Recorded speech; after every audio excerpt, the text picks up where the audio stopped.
Hi, it's Preferably. He's Mark not. Small. What? This is Mark Small, Civil Discourse Now. This is November 21st, 2024. Cassie Jackson's here today. Cassie, how's it Hello. going? Yeah, I'm Okay. good. Sorry about that little interruption at the beginning. That was my son yelling. Oh, no problem. But what we're talking about now is what Micah Beckwith did today on a WIBC program and talking about debate, something that he challenged me to several years ago and never would have the cojones to follow through and accept my terms. Go ahead now. What's up? Yeah, so this morning I listened to Micah Beckwith. So I was listening to what he had to say about, the Washington or Westfield, Washington school coming to speak there. But what he also included in this little clip where he was speaking to the host was that he invited Mr. Briggs to come on to that show, 93.1, and to, talk to him on there. And so I just thought, I think he also, Mark, you correct me if I'm wrong, like challenged him to a real debate. But I just think it's funny that, he wants the journalist and not you to debate him, and on a radio show where the host is so far up his Micah's, that what a great And moderator he'd make, I'm sure. yeah, but here's the thing. First of all, Mr. Briggs uh, does an opinion column for the Indianapolis Star. I disagree with him on some things, agree with him on others. Damn good writer. Two, he's not a debater, and he said that he's never done a Yeah, debate.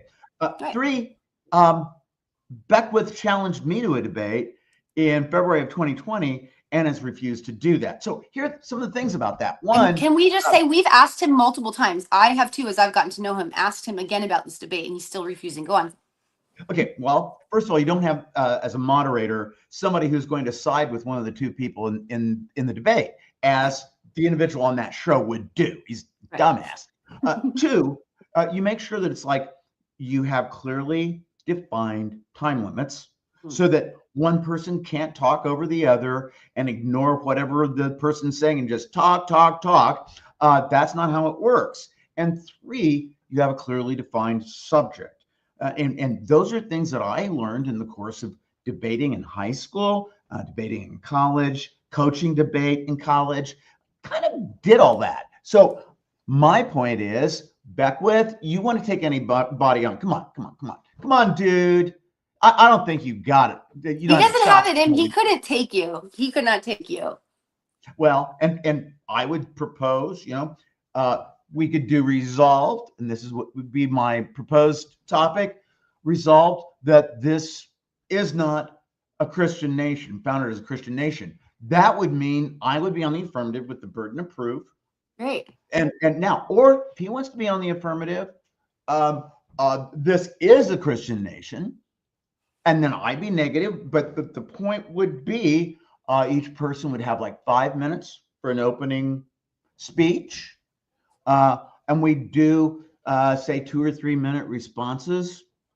And of course, cross-ex in that is something that I always looked forward to in high school and college. I thought it was kind of fun. People who aren't able to do it very well don't like it. So I would think Beckwith would want to duck that one. I'm willing to do that. Want to do it with an impartial judge, because that can go really badly if somebody has their buddy as a moderator who's Let really. me let me explain that to Micah slowly. Micah, that means that you can't have your little host of the radio show who agrees with you as the moderator, just like Mark can't have me. Okay.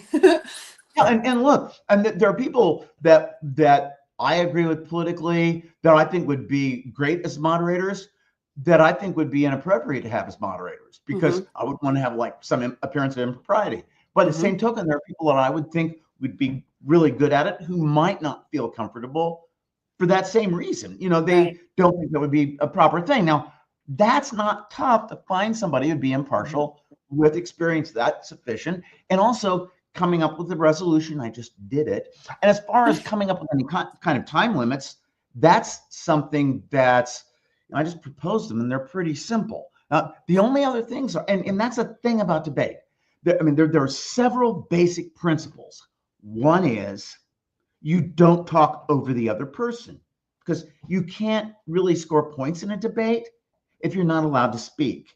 And so you're yelling over the other person. That other person isn't able really to score points. Two is you have time limits.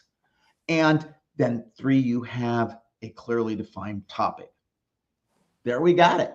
We got it. So, Mark, can you just say one more time to Micah? Give him your whole little come to me. Come on. If you don't go ahead and follow through on what was your challenge to me for debate in February of 2020, keep your mouth shut in challenging anybody else to a debate. You're a piece of crap. And people shouldn't be subjected to someone like you acting like you know anything.